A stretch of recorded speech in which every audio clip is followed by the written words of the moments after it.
সমাবেশ এবং সমাবেশ শেষে আমরা একটি মিছিল বের করি।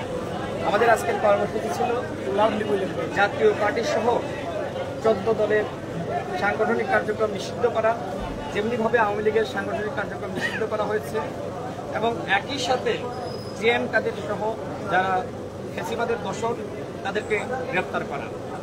এর প্রতিবাদে যখন আমরা পল্টন থেকে মিছিল নিয়ে আমরা কাকরাইলের দিকে আসব, তখন জাতীয় পার্টির কার্যালয়ের সামনে থেকে আমাদের উপর হামলা করা হয়, ইট পাটকেল নিক্ষেপ করা হয়।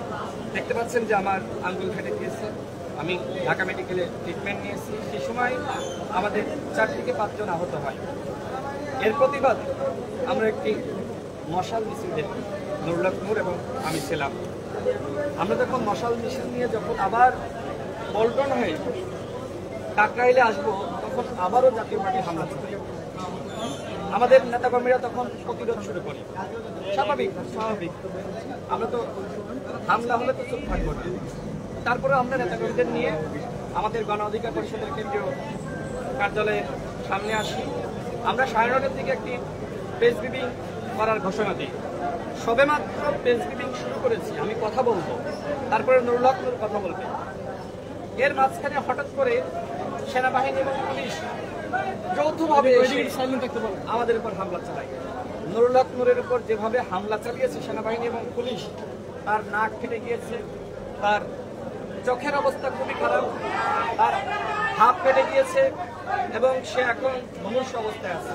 বাঁচবে কি মরবে আমি জানি না, সবই আপনারা দেখেছেন। এখন তার খিচুড়ি শুরু হয়ে গেছে এবং একইভাবে আমিও হামলার শিকার হয়েছি। আমাদের শতাধিক নেতাকর্মী এই 9:30টার দিকে আমাদের প্রেস ব্রিফিংয়ে সেনাবাহিনী এবং পুলিশ যে হামলা চালিয়েছে, শতাধিক নেতাকর্মী আহত হয়েছে, কারণ হাত ভেঙে গেছে, কারণ মাথা ফেটে গেছে, কারণ পা ভেঙে গেছে। আমি অবাক হয়ে গেলাম। গণ অধিকার পরিষদ বাংলাদেশের একটি নিবন্ধিত দল। গণ অধিকার পরিষদের এই গণ অভ্যুত্থানের যে ভূমিকা সবাই জানে। 18 সালের কোটা সংস্কার আন্দোলন না হলে 24 সালের গণ অভ্যুত্থান হয় না।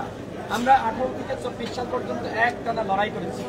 এই লড়াইয়ে নুরুল হক নূর অ্যারেস্ট হয়েছে, আমি অ্যারেস্ট হয়েছি, রিমান্ডে নির্যাতনের শিকার হয়েছি আমরা। সর্বশেষ গণ অভ্যুত্থানে নুরুল হক নূর অ্যারেস্ট হয়ে ঘোষণা দেয় সরকারের 90% পতন হয়ে গেছে, 10% ধাক্কা দাও। আমরা বারবার বলছি অভ্যুত্থানে সেনাবাহিনীর ভূমিকা আছে।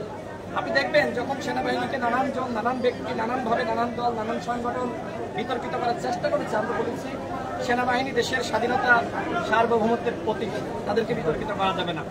সেই সেনাবাহিনী আজকে আমাদের উপর হামলা চালালো, আজকে আমাদের উপর পুলিশ হামলা চালালো।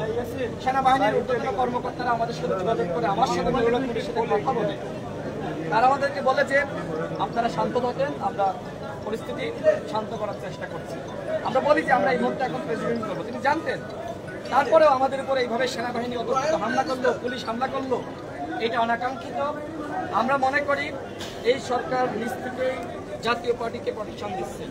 আপনাদের আজকের যে ঘটনা ঘটলো, তারপরে আপনাদের কোনো কর্মসূচি বা আপনাদের কি অবস্থা, আপনাদের পরবর্তী পদক্ষেপগুলো কি হবে? আমরা আজ রাত 11:15 আমরা একটি প্রেস ব্রিফিং করবো এবং একই সাথে আমরা আলাপ আলোচনা করে